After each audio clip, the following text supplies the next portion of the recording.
So hi and welcome back to Living the Small Business Life. For this episode, we've gone on the road. So we're filming today with Sarah and Carrie, who own Happydashery in Leighton Buzzard, and we are in the workshop, which is a new shop that they've opened next door to their original shop. So Sarah, Carrie, thank you so much for joining us. Well, thank you for having us. Thank you. In our shop. No, it's great. I mean, it makes a change from from Ben's office. We're on tour. Yeah. We're on tour. On tour. Yeah. Well, no, thanks again for joining us. It's really nice to meet you, and excited to hear a little bit about your business journey. So we'll get straight into it. Can you briefly describe your business and what inspired you to start it? So we have a gift shop which we buy from independents in the UK, and we try to buy something that's not already on the high street. So lots of little gifts or little bits to make you happy. Yeah, with the name Happydashery, it was kind of that idea that you can buy little bits, like Carrie said, little bits of happy, and it's like you have with a traditional haberdashery. It's kind of those little bits make up like the perfect gift.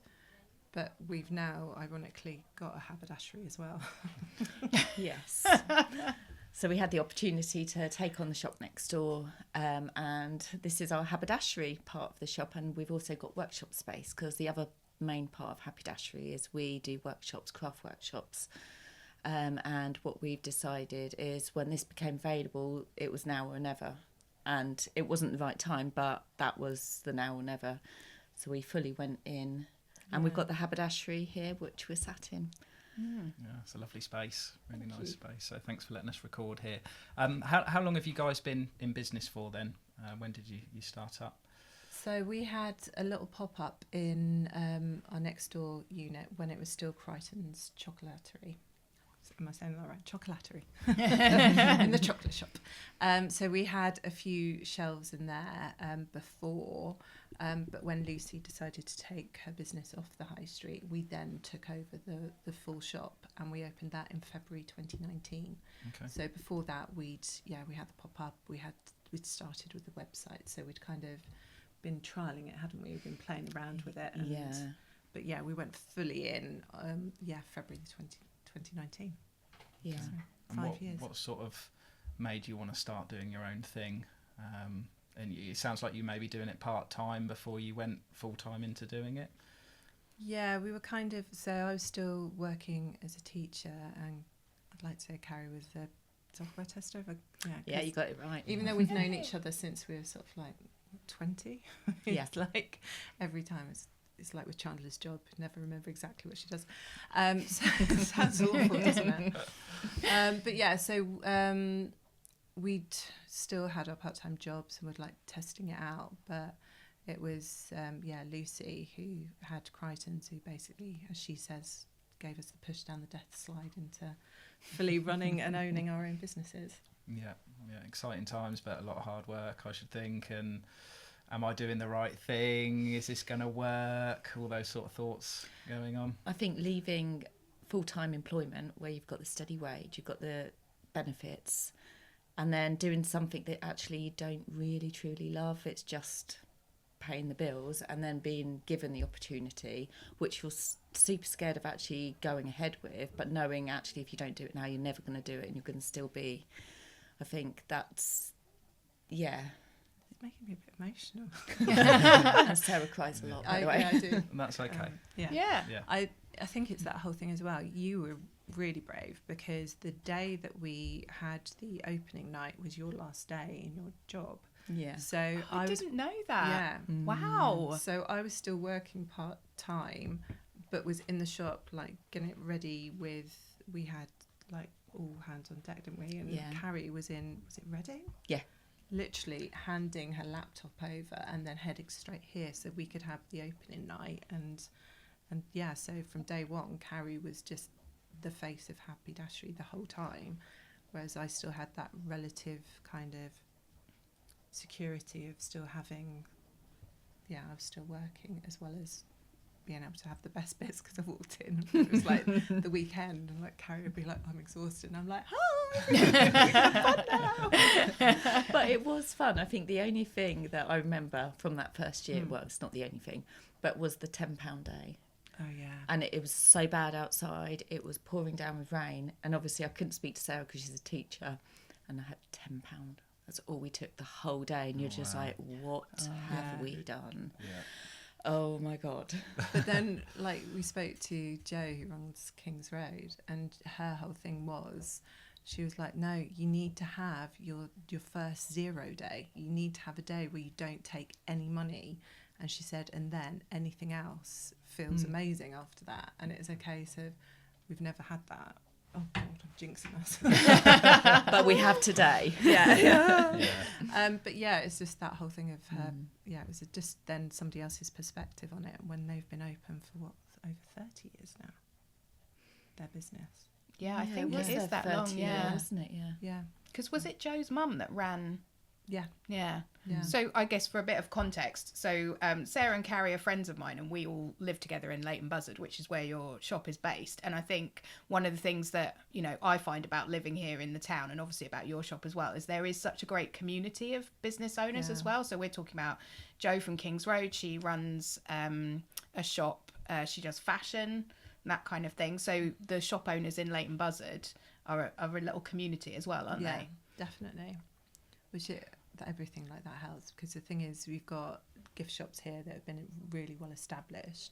When we first came on the high street, we went to see Caroline from Room Number 9, sort of like spoke to her and said, look, obviously you've got a business, we're not trying to tread on toes, we want to be something different. And it's a case of, but she's been amazing, hasn't She has. She's really been worked incredible, in.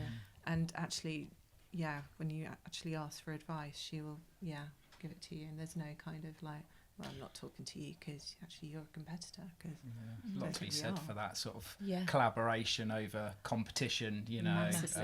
No, that's good. So you've got a good network around really you. good network. I think it's that whole thing, actually, the safety in numbers. Yeah. And actually having, we've got a really nice community of like independent shop owners around here, which is really nice. Yeah, I think Leighton Buzzard on a whole is really, it's good because we've got all the independents, we've got some big brands, which you always need on a high street, but it's the fact that people look out for each other.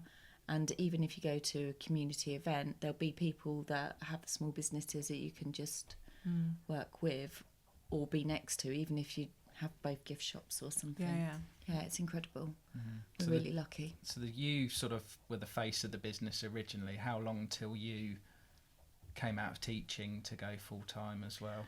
So we kind of worked it that Carrie was in most of the time. I was in when I wasn't teaching, so we tried to give the balance so that actually Carrie could have a table here and there, but also that I was able to be fully part of it.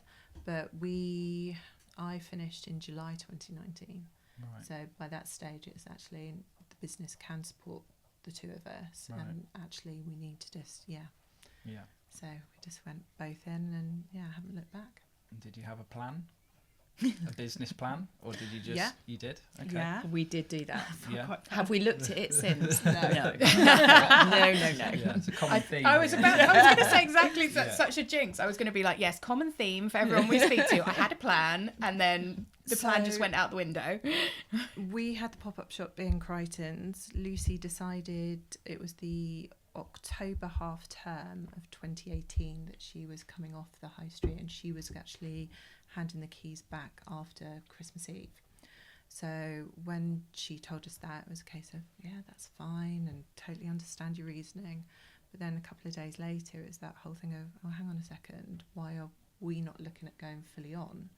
So in between sort of like end of October, beginning of November and December, we had basically written our full business plan, sorted it out in terms of the investment needed, and actually signed the lease by the 23rd of December. So we did it very, very quickly. Right, okay. Again, it was that short, sharp shock, but actually I think that was the best way to have done it. I think that's all we ever do. I think we're kind of put in a situation where something happens, you're like, just got to do it then. Yeah. Even though it's never the right time, it's just that, okay, let's do this and hope for the best. Yeah. Was one of you driving it more than the other? You know. Sarah. Right. Okay. Yeah. Yeah. Only a little bit, though. A little bit. It's not that, well, I think it's just you'd always wanted to do a business. I mean, we're talking back to when I was at university. I remember walking down White Ladies Road in the middle of doing my dissertation, just really stressed, fed up, and actually talking to a friend and sort of like saying, I'd just love it if I could have like a coffee shop that was also like a bookshop, and it was also, and people were able to sit there, and but it was also a sandwich shop, and it had a bar, and it was like that whole thing of, even though I was at university and doing psychology and health science, and there was always something there about wanting to do something different and be my own boss, well, our own bosses, and it was just always something that I've kind of wanted to do. And there was an itch that needed scratching there, wasn't there? Yeah, that's very common as well, isn't it? Yeah, in those absolutely. businesses we've spoken to, I think there's always that in a business owner, isn't there? They know from a young age that they want to do something, but it's just having the opportunity and the right time and everything sort of aligning and then making it happen as well. That's the thing, though. It's like, without Carrie as the other half, this wouldn't have happened, because the fear is huge. But it's that whole thing of having somebody who's got their own business with Lucy and sort of like giving us that little shove that we needed. Do you know what I mean? It's finding the business partner that you can talk through everything and can, because I'm very aware that there's certain strengths that Carrie's got that I have not got, that make this happen and make this work. I couldn't do it by myself. Yeah, you sort of contemplate. And you can't drink a bottle of wine on your own as well. Which is a massive. Well, actually, that's true.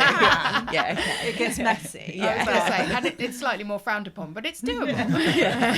But I think as well, like you were saying, sort of Lucy kind of like pushed you to sort of actually, well, not to take the shot, but to think about it. And I know that she said, in her own business journey, like you said, she's come off the high street and she does different things now. But I remember listening to her on a podcast, and her whole philosophy, which led her to a series of events that led her to opening the shop, was it kind of felt like other people were saying, oh, you can't really do that, or why, and she was a bit like, why not? Actually, this is what I want to do. I'm inspired by this. This is what I'm going to find a way to do this. And I think coming across that kind of energy, like you say, to just push you off the top of the slide was a good one as well. And what's the sort of biggest challenge that you guys have had since starting up? I mean, I know it's been difficult times. List a few. And again, common theme with lots of businesses we speak to. We've had multiple things going on in the world. Obviously, you're in sort of retail, but what's been the thing that's made you open a bottle of wine? Well, Wednesday. Wednesday. I was going to say, while you have a think about the answer, one thing from me, so we talk about this sometimes, but I remember being next door in the shop, and it must have been Christmas 2020. And so we'd obviously had the first lockdown. We'd been out of lockdown for a while, and I think you had a shopping evening, and that was at the time, you'd done that as you could at the time, and I'd come along, and we were sitting, the three of us, with having a gin at different, spaced out in the shop, and you guys were checking the BBC News, and it was like, oh, now we can't do this. Oh, now we can't do this. And we sort of went in for our area. I think we went into like a tier where the shops would then have to close.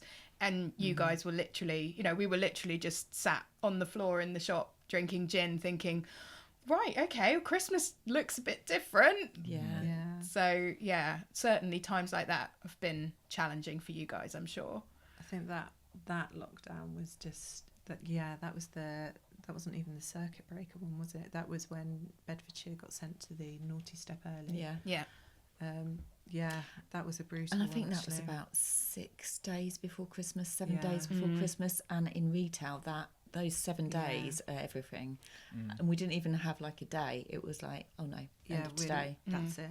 And that was the worst one, wasn't it? Yeah, because we even discussed, like, do we stay open till 12? Like, no one's do- coming out no. shopping until 12, but it's that, how do you pivot on this one? You just can't. Yeah. I think that was the thing with all of them, with the lockdowns, of course, it's like we did everything that we were supposed to. Because obviously it was unprecedented times, and it's like we just want to do what's right for families, for us, for everybody.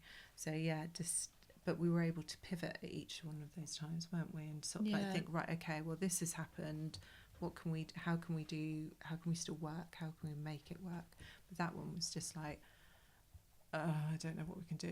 It was just that kind of, it's a bit crushing. But. I think because of the first one, when you come out of it, you're like, okay, maybe we're going to get back to, and it wasn't. It was just one after another, wasn't it? And I think, and as you say, it was so unprecedented. You're just like, just give me gin. Yeah. Give us gin. But the thing was, a lot of people have sort of like said to us about, worst time to start a business, a year before COVID and all of that. But I wouldn't change it still, because obviously if we could, we'd change actually not having a pandemic. That would be quite, But it's just that whole thing. I wouldn't change when we started our business, because we've learned so much from that. Yeah. And like every day is a school day, and I suppose, what is it? Any other cliche I can chuck at this? It's the worst times. But it was just, we've learned so much, and it's that whole thing of just, we are constantly looking at how we can adapt, how we can improve. And we're now looking at how we can be, more strategic. Less, we're not reactive. We're responsive. Mm-hmm. Responsive. Yeah. Reframing that one, aren't we? Yeah, we are. Yeah. But I quite like that, how that sounds. Yeah, we're responsive. We're looking at being less responsive and more strategic. So, yeah. So, obviously you had challenging times. What's the one thing you wish you would have known now before starting your business? I think me and Sarah want everything to be perfect before we launch a single thing. It's like, oh no, well, it's like 80% done, or we can't do this. And then we get to the day and we're like, why did we not do this 4 weeks ago? I think knowing that you don't have to be perfect, just get it out. Yeah. And we're still not doing the best at that. Yeah. It's that kind of, if somebody had said, don't be perfect, you can't be perfect, just do it like that. Would have been, that's a really good one, actually. Thanks. One thing I was going to say, it's not that I'd wish, I guess, when you start talking to other small business owners and you actually realise that nobody's totally got it all together. Yeah. And it's the case of everybody is actually going, and everybody's like firefighting, everybody's, it's just some people can fudge it a bit better. Well, some people are more organised and stuff like that, but it's just that general thing. You start talking to somebody and you're like, they feel exactly like how I feel, and actually that's quite nice. One of Ben's favourite sayings is, you better to have an 80% plan and execute it at 100% than 100% plan and execute it at 80%. And I think that's something that I've learned a lot as well, sort of that perfectionism thing and wanting to do everything perfectly. And that's exhausting, trying to do that all the time as well, and you never get anything off the ground because you're juggling so many plates, and just going for it, sometimes is the best thing to do. Yeah. And I think sort of as well with opportunities as well, I think sometimes you can feel like you need to be in a certain place, or if I was in this place then that opportunity would be great. And actually I think one of the things that I've tried to do a lot more in the last year is if somebody comes and is like, I'd like to talk to you about this project, I'm like, yes, because it sounds great.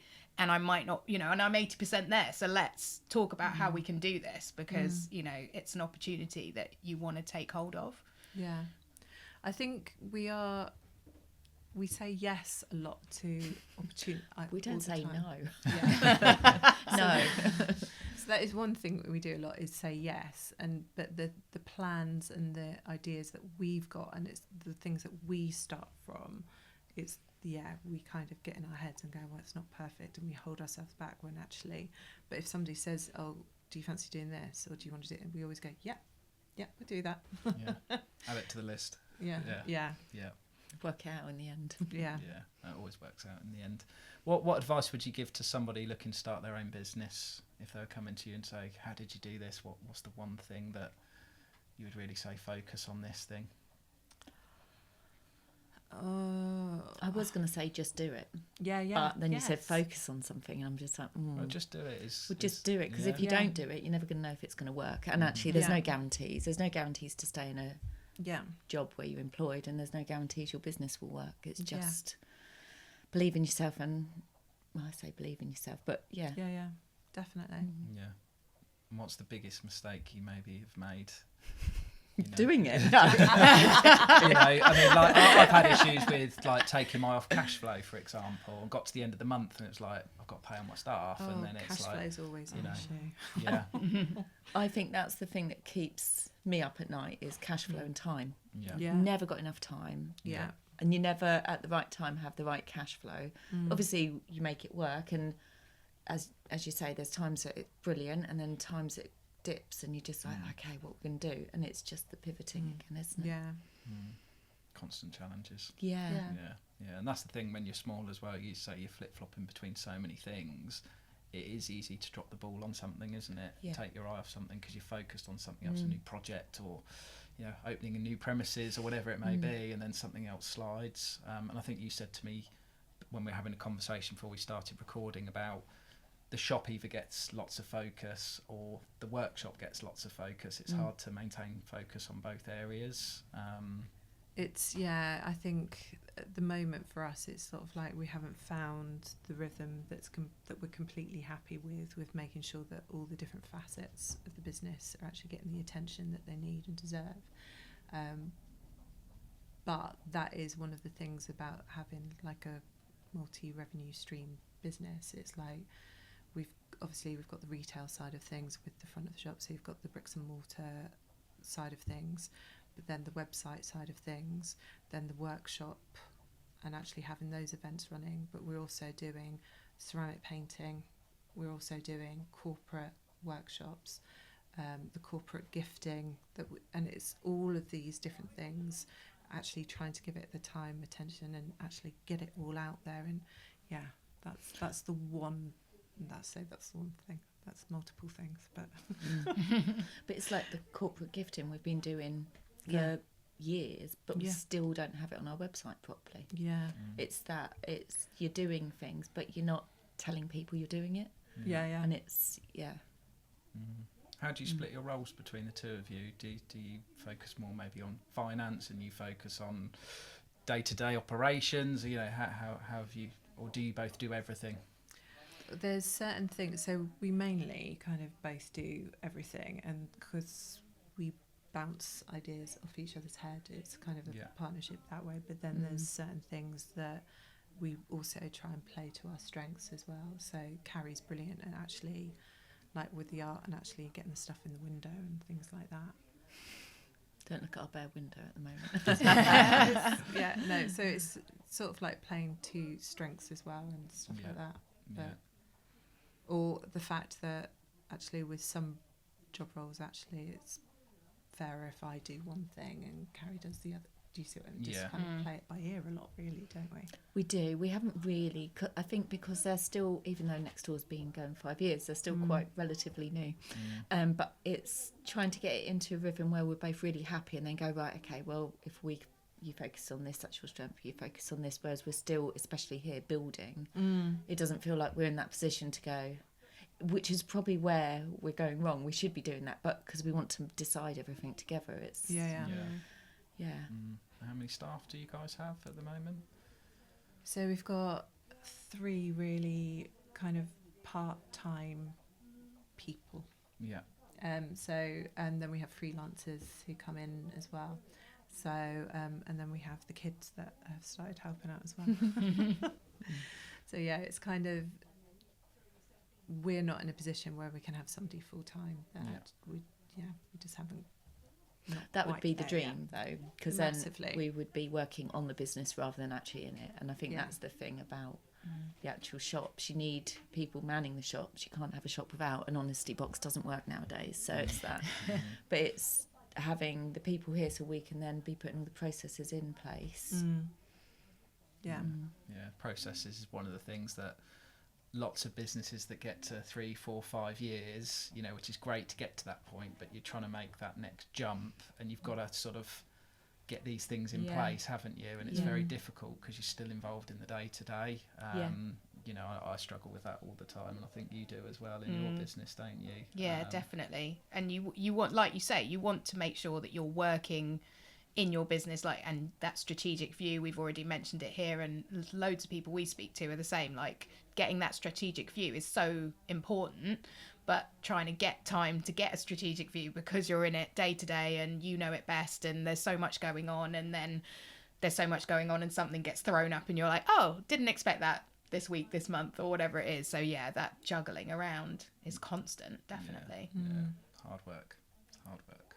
Well, we've just done a programme with the British Library about getting ready for business growth, which has been phenomenal.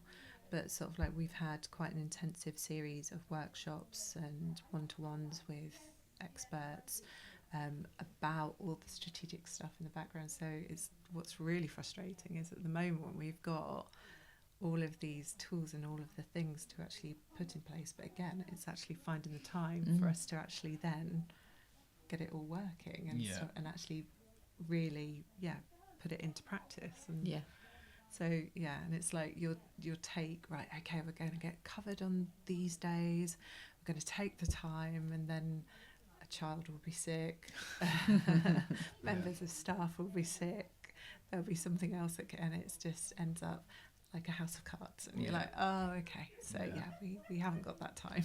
I had some business coaching with my business partner, and we'd sit down every sort of 3 months, and we'd review things, and then we'd be set some tasks of things to work on, and we just never got around to work. So you'd get to the next 3 months review, and you're like, all right, how have you got on? And it's like, you felt like you're at school and you haven't done your homework. It's so difficult to make that shift, and we ended up having to just block a day out once a month where we just were unavailable, because we do have a team below us, which helps just to focus on those things, because if you're just available all the time, you just get drawn into this and drawn into that. But it must be difficult in retail as well, because the doors have got to be open, haven't they?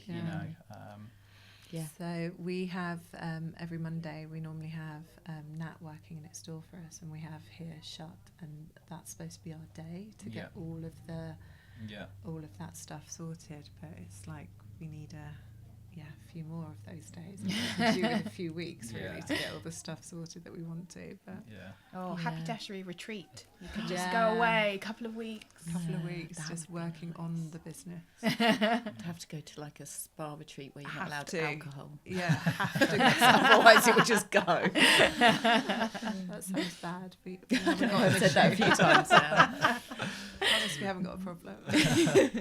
So drilling down into you two then a little bit more in terms of partners in the business and being in it together, what's the one thing you admire most about each other and being in business together? I think Sarah is incredible with her knowledge and her presence with people. She just, you do. She's going to say she doesn't, but she does. She's got knowledge about every product. She can remember absolutely everything. And when she talks to people, she's just got this warmth. You're amazing. You are. But that's exactly what I'd say about you in terms I don't remember anything. No, but not about the memory. Her memory is terrible. It's shocking. No, it's a joke. But the thing is, it wasn't. But the thing is, the way that you speak to people, the way that you make people feel welcome when they come in the shop, it's just, you're so empathetic with people, and that is a massive part of our business, is the fact that when people come in, whether it's a workshop or whether it's actually buying a gift, the only reason people are actually going to choose to do that is because of the experience that they have. And the thing is, people just will meet Carrie and they will love her. And it's a case that you can just make anybody, you can. But the way you just see and notice that you're so insightful, you're really, really clever in that way, that you just notice things about people and the business as well. It's not just you're a people person at all. Obviously, being a people person is praise anyway, but it's the way you can look at something and you'll just see different things that you can then pick out, and then that ends up adding a different dynamic to what we're trying to do. I know you're both looking at each other, trying to deflect the nice things that you've just said about each other. Weaknesses, taking compliments. Absolutely. So I mean, and I would, as somebody who regularly comes into your shop, I would just completely agree with what both of you have said about each other, because I think your shop is a place where I know people come regularly as, you know, part of being on the high street or coming out, and not just to get gifts, you know, to come and have a chat, and it has that kind of community feel. And both of you are really good at that, and, you know, you make people feel welcome in the shop, and you are part of the community in Leighton Buzzard. So yeah, I definitely think that's something you both have. Thank you. I took a compliment. You did. Thank you. What about you? Thank you, Laura. And that generates repeat business as well, right? People come in, they feel welcome, they want to come back in, they know they're going to be able to have a chat, you know, they'll buy something. Yeah. You want people to come back, don't you? You can't be trying to sell Definitely. to a new audience all the time. Repeat business is really important, but also when you're so invested in the business, you want to give off that vibe as well, you know, to make people feel welcome and stuff like that, and that makes it a fun place to work, which I can tell this probably is, you know, from the setup, the environment, speaking to you two this morning, you know, you've been very welcoming, and you know that's only going to work in your favour going forward. So it's really nice to see. So well done. On to maybe something a bit more negative then. Have you ever had like a major disagreement, you know, in your journey over the last 5 years, where you absolutely haven't agreed on something? Maybe you want to go in one direction, you want to go in another. Doors have been slammed, you know. Maybe not that bad, but you know, we've just not seen eye to eye. When we started, it was that whole thing that, because we've known each other for decades, like we were. Yeah, how long? A couple of years. Obviously, we're not that old. We've known each other since we were about 20, so it's like, again, not that couple old. of years. Yesterday. But it was that whole thing that, you can be really good friends who've been each other's bridesmaids and who've had kids at the same time and been there for each other. However, going into business is so completely different. And we said right at the beginning, we have got to be completely honest with each other.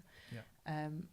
I just don't know if I should say about what our business motto is. But you can just definitely. cut it out if it's. Say it. So our business motto is "Don't be a dick," and it's that whole thing that it's that message is to each other, but it's also that whole thing of working for yourself, having a small business is hard. We don't want to go into it and make things more stressful than they need to be, and it's a case of we don't want to work with people that are going to be like we want to work with small people. We want to work not as in short but small businesses. But it's just that whole thing that, so sorry. It's the fact that We do like tall people as well. I'm glad I asked this question. It's really good. Yeah. The fact that Wes is laughing. Sorry. It's just that whole thing that we don't want to be we don't want to work with teams. But I'm small so people, sorry. yes. But so it's just that whole thing that it's stressful enough as it is. We've both come from really stressful careers, and so with us there's times where we don't necessarily agree with everything, but we make sure we have the difficult conversations, and we sort of we have those, we unpick it and say, look, I'm sorry if I've upset you, or what can I do you know what I mean? So We're both people pleasers as well. Yeah. So if one of us is a little bit down or sad, you instantly go, what have I done wrong? Have I done something? And then it doesn't matter if it was you or not. You're just like, oh no, I need to make this better, because actually we work so closely together a lot of the time. And actually I see you more than I see Paul. So it's that you need to be honest constantly. And when we come to something we're not agreeing on, we either don't do it, or we'll talk to each other and work away which works one way or the other, and then we'll go ahead with that. It's like buying things. If both of us don't love it, we're not getting it, because there's a reason. Yeah, that's quite good in a 50-50 partnership to be like, well, if we don't both agree, we just don't do it. I've been in a position before where there's 3 people and 2 people want to go for it and one person doesn't, and then you're putting people's noses out of joint and things like that. So just working on that basis works really well, I think, from my experience as well. I think sometimes as well, if we're struggling to make a decision, especially big ones, we'll always ask Malcolm Paul. Yeah. because they're outside of the business but in it. Yeah. And it's that kind of getting their opinions, and it kind of then makes a bit more sense sometimes. Not a lot, but Do you have your motto up on the wall anywhere? We've got a card. glittery card. It's by O Squirrel. It's a beautiful lilac card with green glittery writing on it, just saying don't be a dick. So I like that. Might have Yeah. to nick that. Absolutely. Yeah. It's Yeah. words to live by. It absolutely is. exactly. You can't argue with it. No. So. How do you both sort of stay motivated as well? And bearing in mind we've had challenging times, you know, if one of you's a bit down or you're struggling or you haven't had such a good week, you know, how do you sort of pick each other up? I think we're quite good at tag teaming it in terms of when the other person's maybe a bit flat and a bit down, the other person's right, come on, what are we going to do? Or actually saying, okay, take some time or sort out what you need to sort out, and the other person will step up. So it's a case of, I think because you can't keep yourselves both up all the time, it's impossible and it's exhausting. Yeah. So actually sometimes having somebody go, right, just focus on what you've got to do with whatever's going on at home or whatever's going, do you know what I mean? And being able to do that, I think is really... And it's all the reminders of what we've done. So if one of us is struggling, it's like, and things are tough. There's days that you just think, I don't know how we're going to get to the end of the week. Yeah. But when you've got the other one going, but look, we've done this, this is where we are. Look back 5 years. It's those times, and actually we can both be the one that's being like, what are we doing? Or Yeah. I don't think a lot of people do that, do they? Really look back and go, how far have we actually come? You know, and you're sat in your own shop and your workshop, and you know you've got all your products and you've built this community, and you know people coming back, and you know what you said about coming in all the time. To think 5 years ago that didn't even exist, you know, and you've got this off the ground. It's amazing. You know. It's really hard to do that when you're sort of like you're struggling, like with, I don't know, you've got a crunch time with the finances, or you try. Do you know what I mean? It can be really hard to do that. But actually having those photos and having that thing of going, oh my word, look, when we first opened and the shelves were like pretty empty. It's like now you look and it's like jam packed with stuff, and it's just, oh, okay. Yeah, and like look at what we've done this month, and yeah, just that constant review. But actually also I think doing the stuff with the library and having external people saying, you've got a great idea, you've got a great concept, and you're on the right track, what about this? And actually going, oh yeah, it's... And they don't know us as well. So that's the other thing. Sometimes you think your family or your friends are just, well done, you're doing well. But actually people that you don't know and professionals that you don't know giving you that kind of, you're okay, you're doing, We, I'm saying we're, imposter syndrome. Yeah. We suffer a lot. We are our own worst critics, and we constantly do that where we're like, we're wanting to do better, we're wanting to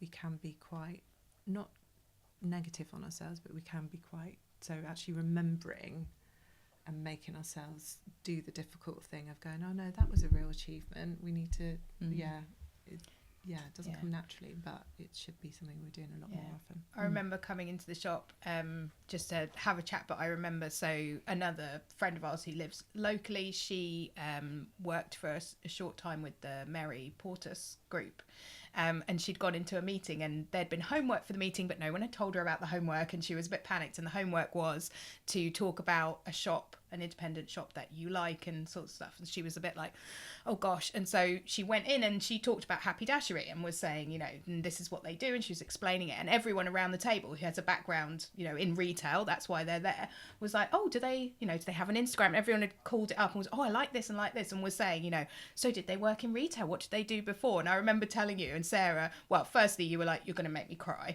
but then secondly you were like, you know, you don't, I think the two of you are sometimes, you know, not good at recognizing, like you say, it's good to look back or good to look at things like that and see actually, you know, it is going well and there is like evidence for that, And you're always going to have the downs with the Yeah.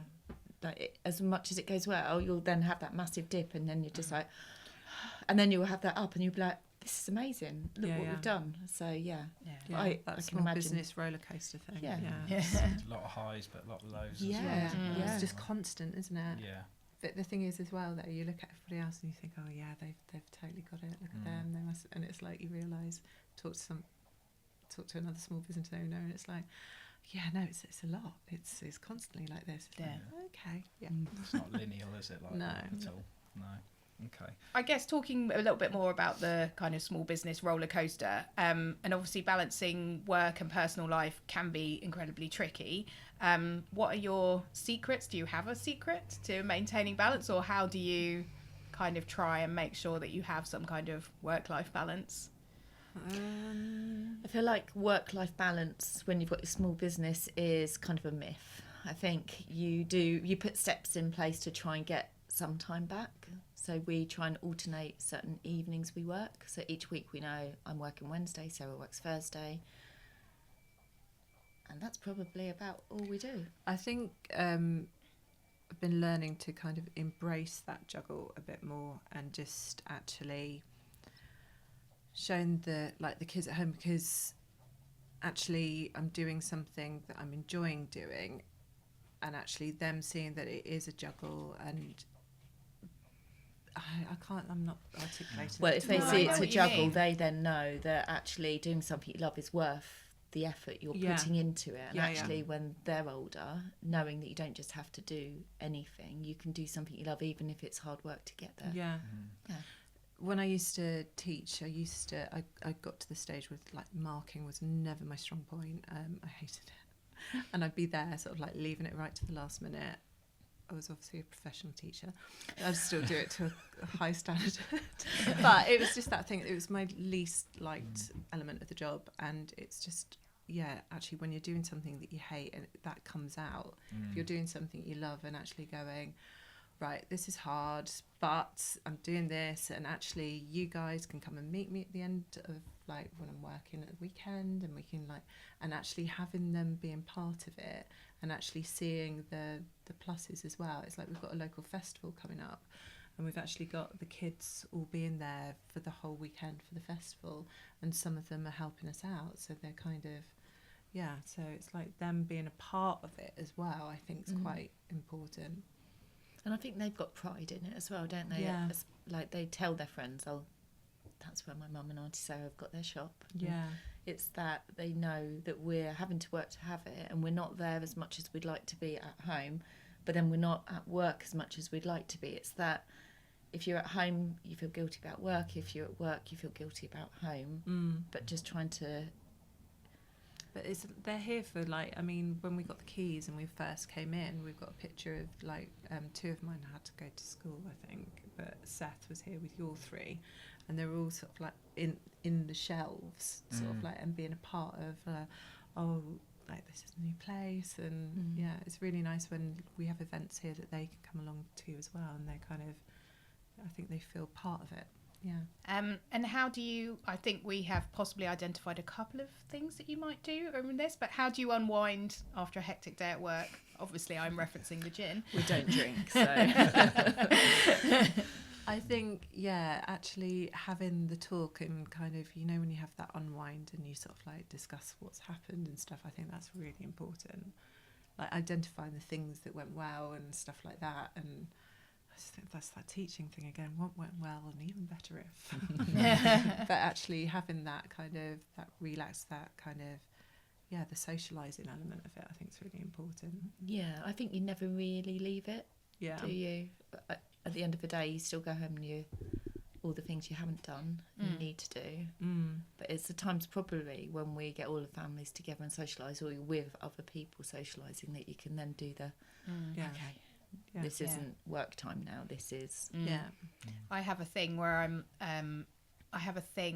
if I'm trying to finish off, and I know I'm trying to finish off for the day, but for some reason I'm like still checking an email, or I'm still working on a piece of work, or whatever it is, and I just have a little thing that goes around in my mind, is like, is there anyone shouting at me? And what that means is like, is there any reason I'm still working on this? that isn't going to be there in the morning. Do you know what I mean? I think it's like you say, you want to make sure that you can not entirely leave it behind, but leave it behind to a point at which you can then enjoy time with, you know, family and friends.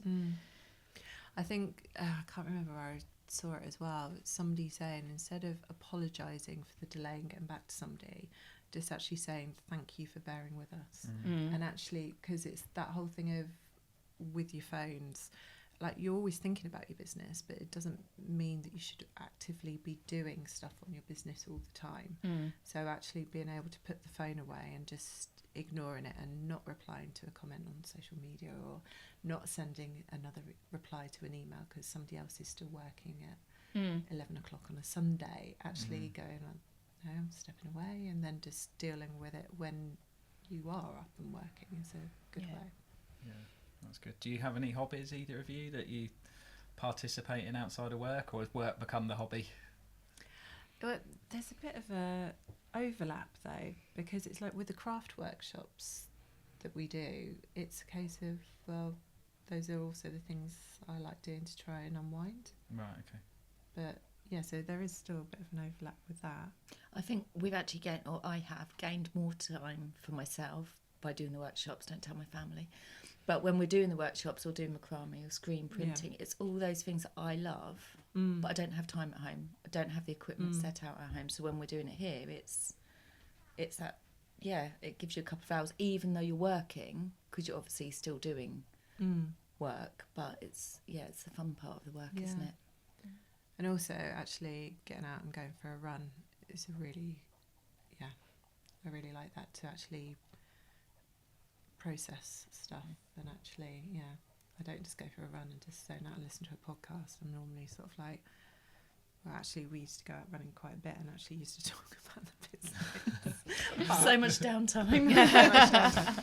But actually doing that whole thing of, doing something else and then being able to process sort of like what's going on is really helpful. Yeah, I run and I find it like it's a good indicator sometimes of where my head is at, because if you, like you say, you're out for a run and everything in your head is like, oh well, I've got to do this and I've got to do that, and like sometimes it gives you perspective on what you're working on. But then I also think, oh well, if all I've thought about is work, that's kind of an indicator that maybe things are a bit too much and I should have a look at it. Whereas sometimes, like you say, you go for a run, you kind of zone out and you're like, okay, and you might have an idea about something and you think like, this is what it's there for, like it should be more like this more often than it is like hectic. But it's quite a good barometer. Okay, to wind it down then, just a few sort of funny questions to finish. What's the most unexpected or hilarious moment you've experienced while running your business? Oh God, there's been a few. The time that we had the flood. Oh yeah, and the dead pigeon. And it was the water from the dead pigeon. We didn't know it was a dead pigeon at the time, but the water was coming down my neck and actually splashing my face, going in my mouth. And it was the fact that it was just grim. We then I stacked it in the kitchen after that at the same time. Yeah. Because the water was literally everywhere, just coming all the back doors. Oh, no. So bad. We've had a few floods next door, which have been quite interesting, and ended up with stuff like that. Oh gosh! Did we have a pigeon come into the shop as well? Was that you? I don't think that was me. It walked up the side of the cars. It was just there. You're like, what are you doing? And luckily, it took itself back out. But you're just like, but you're not there with me. I think I was there. That's there's been there's a lot of random things that happen. There's Leighton Buzzard as well. Like the other week, there was a fight in the middle of the street. We were just two old men having a fight. Just come out Weatherspoons or something, had they? No, they came out of a cafe. Oh, right. Oh gosh. It was really funny. Because 10 in the morning, half 10 in the morning. It was not late. It was, wasn't it? Was it the afternoon? No, it was morning. Yeah, that was quite funny. Great. Yeah. Okay. So if you could have a famous entrepreneur as your business mentor for a day, who would it be and why? Oh, Stephen Bartlett's quite cool. He seems to give out a lot of good advice, I think. He's really cool. A friend of ours, Richard, who runs the recreation rooms, has lent me the book. Is it Diary of a CEO or something? I'm still like only 2 chapters in, but it's very good. There's 2 but chapters. yeah, no, I'd quite like him. I think. I don't know. Mary Portis would be useful. Oh, just really understanding sort of like about bricks and mortar and high streets. I don't know. Oh. So I did my dissertation on Richard Branson. Whether entrepreneurs are born or made, basically.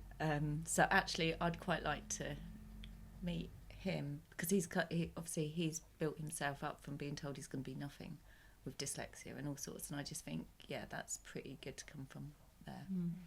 What about what's the quirkiest customer feedback you've had? I've had the quirkiest conversation with a customer who, when she was buying some mermaid eco glitter, told me that she didn't like or trust mermaids. So that was quite interesting. Okay. Yeah. She thought the mermaids were disgusting, but still bought the glitter. So I was going to say, I remember a long time ago that you had shared a card which maybe had a slightly inappropriate word on it, although I think it was asterisked out on social media, and somebody had made a comment about the word. And I remember it because Sarah was particularly saying, I'd come in with one of my kids and was like, oh, just, because it's at the forefront of my mind, we have some sort of risque cards. And I was like, yeah, that's not a problem for our family, so that's okay.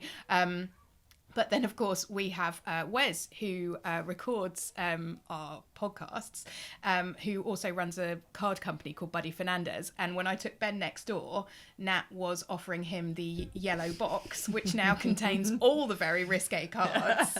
So, but Nat was saying the yellow box now has a reputation. People come in asking specifically for the naughty cards. So yes, specifically I always think the yellow box of filth. Yeah, Yes, excellent. So I always think that's a fun, quirky one as well. Okay. It was just this gorgeous blush pink card, and it had a beautiful envelope with it, but it was just the word twat that had been gold embossed, so it was really beautiful. But this customer whose family knows Carrie basically said to Carrie, oh, do you know the meaning of this word? I was wondering why you would have it out in your shop if you knew the meaning of this word. So it was it's very subtly saying this is not appropriate for your shop. You can't please all of the people all No, the time. They now reside in the yellow box of filth. Yeah. So thanks, Wes. Final fun question then. If your business had a theme song, what would it be and why? I was going to say Happy for Williams. Oh yeah, that's quite. That's good not one. what you were going to say. No, I literally could not think of anything. My mind went completely blank. I was like thinking. It's a bit of an on the spot one, that one, isn't Yeah. That was. Oh yeah, no, that's a I good quite one. like that one. Yeah, I that's feel very like good. we are happy. Well, Yeah. sometimes. Happydashery. No, that's great. Yeah, no, I like it. Yeah. Well, thank you both so much for joining us. It's been really lovely to chat to you. So thank you. Thank you so much. Thank you for having us or coming to us. Cool. And sorry about the outside noise with the. Oh no, absolutely. We buses should have had a disclaimer, shouldn't we? So obviously because we're filming in the shop today, there has been a bit of outside noise because that's just what happens. Also, it is a Tuesday in Leighton Buzzard, which is market day for us, so it's just been a bit busy. So thanks for joining us again on Living the Small Business Life. We hope you've enjoyed this episode. Don't forget to like and subscribe so you know about the next episode first.